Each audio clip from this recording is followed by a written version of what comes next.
Welcome to shops of blessing. దేవుని కృపలో భద్రపరచబడి నూతన దినములో ప్రవేశించాం. ఈనాటి దేవుని వాగ్దానం, నేను నీకు తోడై ఉన్నాను, నీకు హాని చేయుటకు నీ మీదకు ఎవడునూ రాడు. For I am with you and no one is going attack and harm you. అపోస్తుల కార్యాలు 18వ అధ్యాయం 10వ వచనం. Praise God. ఈ నూతన దినములు దేవుడు మీ కొరకు సిద్ధపరచిన ప్రతి దీవెన ఆకాశపు వాకిళ్ళ విప్పి మీ మీద కృమ్మరించునుగాక. మరి ఒక నూతన దినాన్ని ఆరంభిస్తున్న నేపథ్యంలో ప్రేమ కలిగిన దేవుడు తాను సిద్ధపరచిన ఆశీర్వాదముతో మిమ్మల్ని దర్శిస్తూ ఉన్నాడు. నిన్ను ప్రేమించే దేవుడు నీకు దూరముగా ఉండేవాడు కాదు. నీ చుట్టూ ఆయన అగ్ని కంచి కావలి ఉంచి నిత్యము ఆయన సన్నిధి నీతో పాటు ఉంచటానికి ఇష్టపడే దేవుడు. ఈ నూతన దిన ప్రయాణంలో నిన్ను ధైర్యపరుస్తూ ఉన్నాడు. నువ్వు భయపడక్కరలేదు. నువ్వు ఎదుర్కొనబోయే ప్రతి పరిస్థితికి చాలిన దేవుడు నీతో పాటు ఉన్నాడు.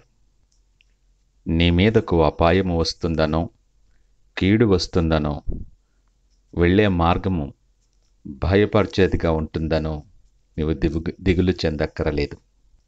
సర్వశక్తిమంతుడైన దేవుడు నీతో పాటు ఉన్నాడు. ఆయన కృపాక్షేమములు నీ వెంట పంపిస్తూ ఉన్నాడు. నీకు హాని చేయటానికి నీ మీదకు ఎవడు రాడు అన్నటువంటి గొప్ప వాగ్దానం ఈ నూతన దినం ఆరంభిస్తున్న నీతో దేవుడు మాట్లాడుతూ ఉన్నాడు. నిన్ను ప్రేమించే దేవుడు సర్వశక్తిమంతుడైనటువంటి వాడు. ఆయన నమ్మదగిన సహాయకుడు. నీకు నీ శత్రువుల ఎదుట నీకు భోజనము సిద్ధపరచువాడు.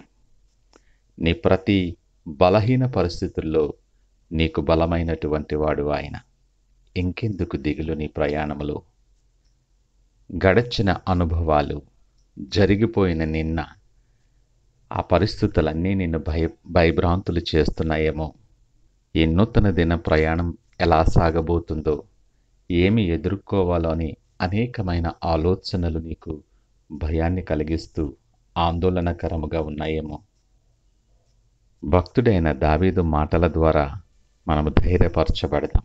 దావీదు మాట్లాడుతూ, గాఢాంధకారపు లోయలో నేను సంచరించినను ఏ అపాయమునకు భయపడను అని మాట్లాడుతూ, అంత అభయాన్ని పొందగలగటానికి కారణమేమిటో తెలుసా?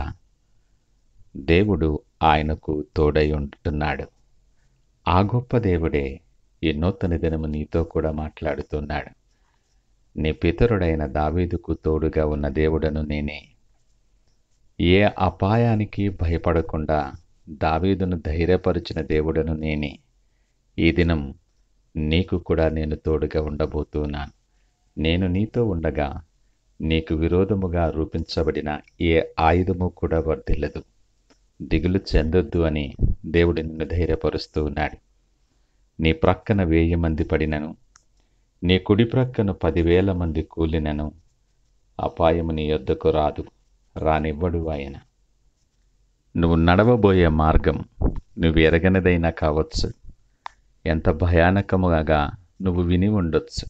కానీ లేఖనం అంటుంది, నీవు జలములలో బడి దాటున్నప్పుడు తోడుగా ఉండే దేవుడు నీతో ఉన్నాడు. నువ్వు అగ్ని మధ్య నడిచినప్పుడు కూడా నిన్ను విడువని ఎడబాయని దేవుడు నీ చెయ్యి పట్టుకుని నడిపించేవాడిగా ఉన్నాడు. ఇంకెందుకు దిగులు చెందుతావు?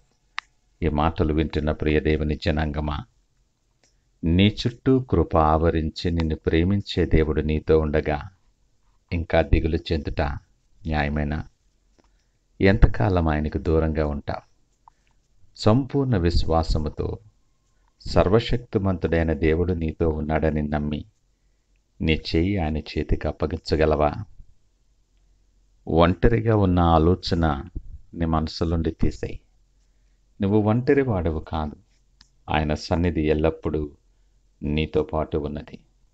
ధైర్యము తెచ్చుకొని నీ ప్రయాణాన్ని కొనసాగించు. సర్వోన్నతుడు సమస్తమును సాధ్యము చేయగలిగిన పరిశుద్ధుడైన దేవుని సన్నిధి నీతో పాటు ఉంటుందని జ్ఞాపకము చేసుకో. సాతాను నిన్ను భయపెట్టటానికి, నీ మార్గము తప్పించటానికి అనేక విధములైన భయాలు నీ మనసులో పుట్టించవచ్చు. లేఖనమంటుంది, యెహోవాను ఆశ్రయించు వారికి ఏ మేలు కొదువై ఉండదు. ధైర్యము తెచ్చుకొని నీ చేతిని ఆయన చేతికిచ్చి నూతన దిన ప్రయాణాన్ని ప్రార్థనాపూర్వకముగా ఆరంభిద్దామా? ప్రార్థించుకుందాం. మహోన్నతుడు, పరిశుద్ధుడైన మా పరలోకపు తండ్రి, ఈ ఉదయకాలం నూతన దినాన్ని ఆరంభిస్తున్న నేపథ్యములో నాతో సూటిగా మీరు మాట్లాడారు. మీకు వందనాలు. నా ప్రతి భయము నుండి విడుదల కలిగించి నీ ధైర్యముతో మమ్మల్ని నింపారు. మీకు వందనాలు. నీవు మాకు తోడై ఉండగా, నీ సన్నిధి మాతో రావగా మాకు హాని చేయుటకు నా మీదకి ఎవడు రాడన్న వాగ్దానం ఎంతో బలపరుస్తూ ఉంది మమ్మలను. దాన్ని బట్టి కృతజ్ఞతాస్తుతులు తెలియచేస్తూ ఉన్నాను. ఈ నూతన దినం మా ప్రతి ఆలోచన మీరు బలపరచండి. ప్రతి అడుగు స్థిరపరచి మా మార్గముల మీద మీ వెలుగు ప్రకాశింపచేసి అనేక మందికి దీవెనకరముగా, మీకు మహిమకరముగా మమ్మలను వాడుకొని దీవించి ఆశీర్వదించమని యేసు పరిశుద్ధ నామమున అడిగి వేడుకొనుచున్నాము తండ్రి.